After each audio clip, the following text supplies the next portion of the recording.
That music got a little crazy, didn't it? Or is it just me? It's the same music, but maybe you haven't had any music in your life today. I don't know. I haven't had any food in my life today, Oh, okay. or getting dressed or anything that resembles any kind of normalcy. But I have a lake view. I got to tell you, that's very pretty. I had a lake view part of today, but then I came to my house, and I had to be here. I had to be at her house for part of the day, and yeah. So I'm going to start out with a little bit of a bitch session. A rant. Okay? A little bit of a bitch session. All right? And first of all, let me premise this with the fact that I do understand that sometimes the listing agent has to show up for a showing. Sometimes they have to do that.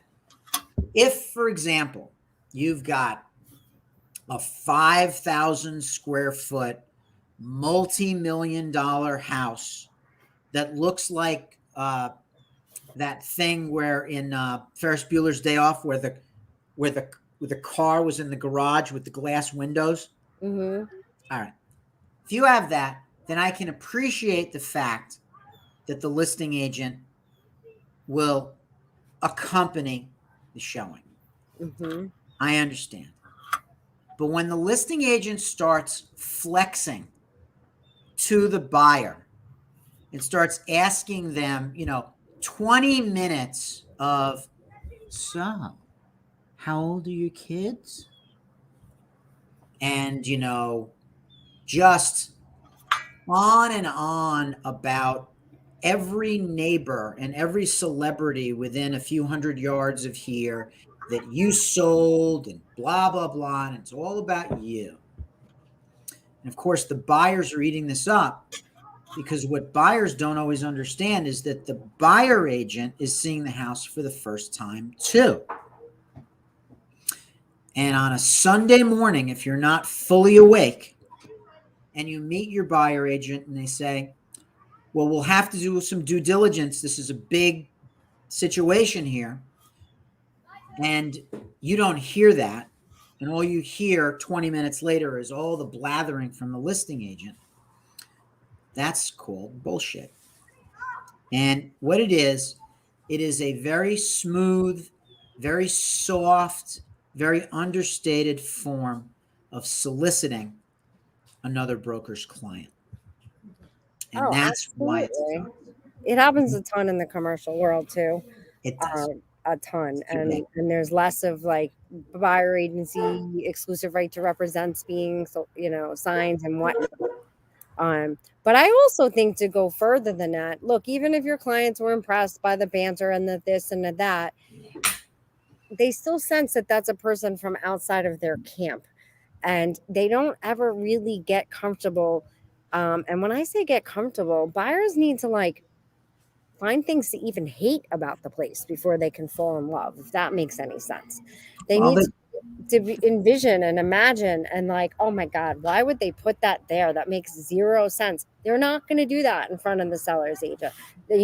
Oh God, we got to get rid of this wall. I mean, what were they thinking? And, And they just end up not doing that. They don't get the space that they need to evaluate the property. Well, obviously I made it all about me, but yeah, it does the buyers no service. And the buyers don't know this though. The buyers don't appreciate the fact that the first agent there who opened the door is their advocate. And the guy who's, flexing is the advocate for the seller. What they really want is answers to their questions, but you don't know what you don't know, right? Right. They don't understand the agency. They don't understand who works for whom. They like the short-term kind of saccharine, scratch the itch, quick answers to who is the architect and what was the thought about this, and who is the builder, and who built the addition, and all that, and having all those rapid answers, and what direction does it face, and can here I'll show you the closing the pool, and they want those quick answers, and it's understandable. And the buyer agency model, we got to find out if it feels like home yet. If it feels like That's home, what I was gonna say. right? But also, yeah, I mean, like those are the details, and if you're focused on those details on your initial showing on a property of that magnitude, again, you're gonna get distracted. And I personally think Mr. Seller, or Mr. Seller, or whatever you are out there, um,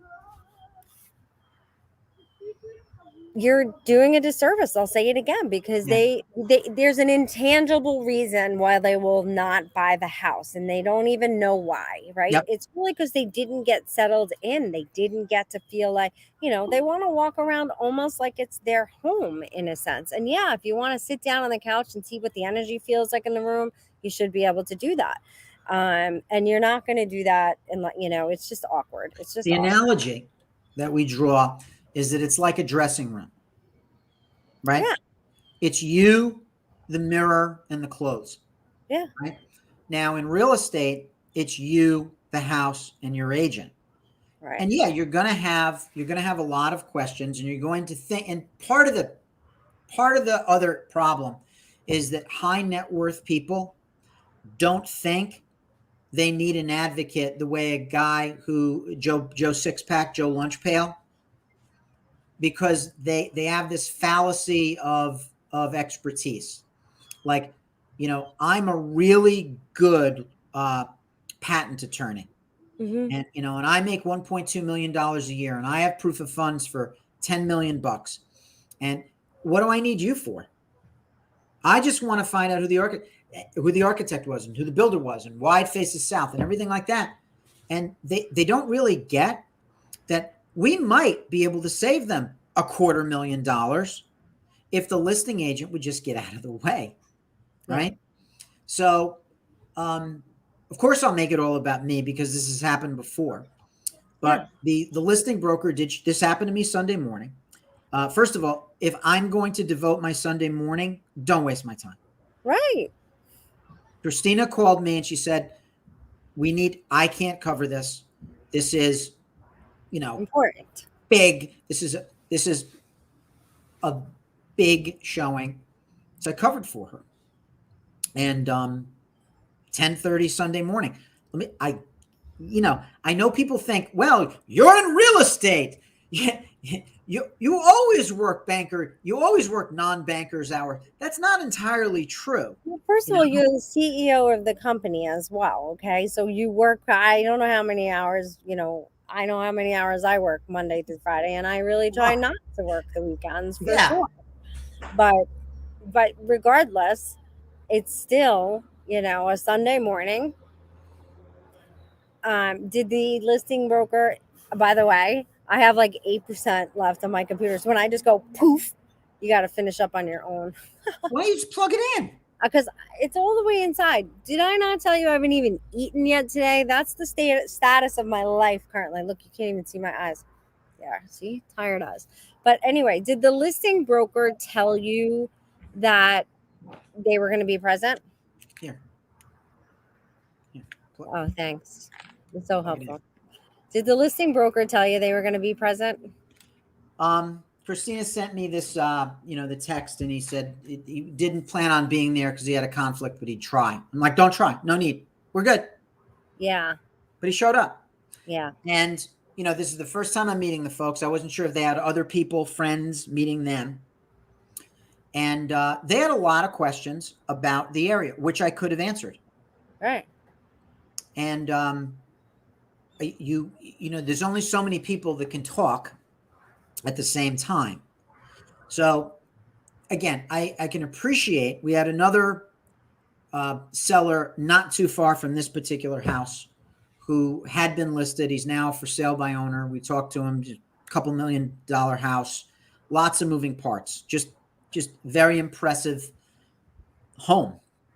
And initially I explained to him the whole dressing room thing, and he said, but I live in the city, so how can I make sure that the house is even secure? I'm like, okay, yeah. So for this, we would want to accompany. But our style is to stand back.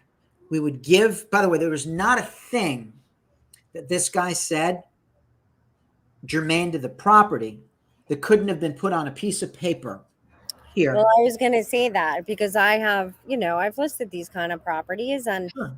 a real detailed bullet point list because I understand the seller is like, oh, but they're not going to point out that I have Yeah, yeah. two They're not going to point out this and that. And two yeah. two dishwashers and they're not, I mean, two dishwashers. They're not going to point out this and they're not going to point out that. How'd you know it had And two dishwashers? I did it. And two That laundries, two of everything. Two, well, that has the two. potential. Oh, in one kitchen that kosher kitchens typically have that. So so you put together a beautiful bullet pointed thing and you say, here's all the information at the house. I'm going to be over there with Fido, or I'm going to be outside looking at the hydrangea. Yeah, whatever. Please find me if you need any help. It's really that simple. Yeah, yeah. Yeah. So yeah, I agree. And I don't, yeah, it's a fine line Yeah, if you of need to be there, be there. Talk to me, this guy, not those people. He didn't need to ask how old their kids were. He didn't need to ask them a lot of personal questions, getting to know them. He didn't need to do are that. you Not even his allowed client. to ask these things anymore? I guess you're allowed to ask children's age. Who knows? Like they will remember the verbal laundry list. Well, but all it was a distraction. Again, Mr., Mrs., Mr. and Mrs., Mrs., Mr. and Mr. Seller.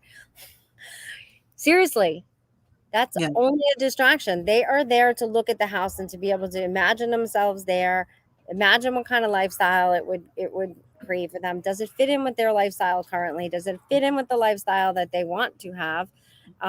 They can't do that with somebody telling them about Lucille Ball growing up in that neighborhood. Although Yeah, that would be cool.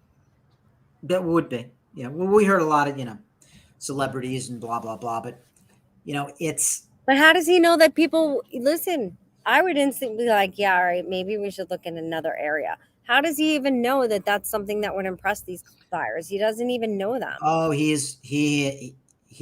listen, he's been doing this for years. He has honed this whole approach like a viper. He is clearly well practiced in doing this, and a lot of these agents are, and it's just part of. I honestly think it's part of their business model. I think what keeps them kind of prevalent in certain hyper local markets is this kind of thing, where as soon as another brokerage brings in a buyer, what they'll do is they'll poach the buyer very softly but very effectively. And there's a certain percentage of buyers that will bite at this. Now, I have no idea what will become of this, but I do know this. It's all in the follow up. I texted them with answers to some questions. I sent them a long email, no response. Now, it could be they're not responding to him either, but the only thing the guy didn't do was hump their leg. And he gave them a whole bunch of stuff with brochures and everything like that. So if they want to call him, they can, Yeah.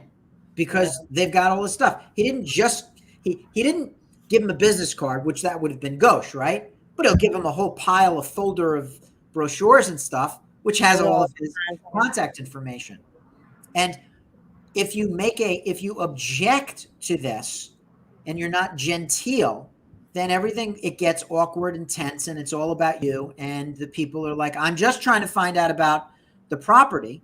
And you can't tell them, okay, great, let's not talk about your kids. You don't have that relationship yet. Right. They don't know what's going on. I can't stop what's going on. He knows what's going on. And that's what's kind of sucks about it. Now, if the shoes were on the other foot and somehow I was in that house alone with the seller, this guy would have had a baby. Oh yeah. He would have had an aneurysm. He would have, Well, he and would the have thing lost is, his mind, the and thing is, rightly so, that I'm soliciting his client. See, but the thing is, he really got lucky because he had no idea that this was the first time meeting that client. And I'm going to go back to that fiduciary responsibility. Had you had a good relationship with that client, they would have been turned off, in my opinion. And had that, and then so he's doing that seller a disservice, you know. Yeah. He So, may end up being lucky, but hey, I don't know. well, Complicated I think there's a situation. certain percentage of people that will assess the dynamic. Like you can tell if it's the first time meeting or not, and that sort of thing. There's a certain percentage of people that can sort of feel this out. You and I have walked through houses, and within 10 minutes, we knew it was a divorce. Within Mhm, 5 minutes, we knew that these people were behind on their mortgage. It mhm, doesn't take much. You just look for the little telltale signs. mhm. The empty closet, the overdue bill magneted to the refrigerator. All of that stuff. There's all kinds of telltale signs, and once you are in this business for any length of time, you can see it from a mile away. So, does he know it before he shows up? No, of course he doesn't. 5 minutes in, does he know it? He knows. Right. He knows. Agreed. He knows. Agreed. And it's So, just a lame solicitation. Doesn't do the seller any good. He's just working for himself. nope. And listing agents out there, if you can, with digital lock boxes and most of these houses having camera, I think it's really your job to explain to the sellers that it's not really comfortable. I had a seller that insisted I go to a home inspection, and that's like the second time when a buyer really wants to be able to really investigate, and they hold themselves back when You know, people that are not in their camp are present. right. What do they think? What do they think we're going to do with the home inspector? We're going to argue over, Yeah. No, the no, age of the roof? no. No, no, no. Like, Right. No. You wait till you get the report so that we can do our job, or at least a verbal report. That's the other thing that just pisses me off since we're on it. Like this whole freaking trend of waiting for the 50-page written inspection report when the homeowner is present. I mean, the buyer has been present and is walking around the house, and then at the end, if you have a good inspector, you ask them to summarize anything major. If you're literally waiting, it's just crazy. yeah, It's yeah. just crazy. We're waiting for the report. Ugh. Like, are you waiting for the Capuchin monks to do the typesetting, the calligraphy or something like that? Exactly. You Like don't you know what the big tick list is? Yeah, exactly. And that's your job. And make sure that you list buyer agents out there. You really need to make sure that you have this conversation. If it's not the inspector that you recommended, have the conversation that, we need to move forward in this market. I need for them to understand the major issues in this property by the end of the inspection. Yeah, let us know within 24 hours. Don't hold us, leave us hanging for 3 and 4 days It's over the crazy. weekend or waiting for the report. Like, what's the report? Maybe we'll just give you a picture of what you're talking about. All right. But you know what? You could email the picture. You also have a camera in your phone. You could Yes. take a picture. If the inspector's like, see that? Yeah, that's bad. Take a picture of it.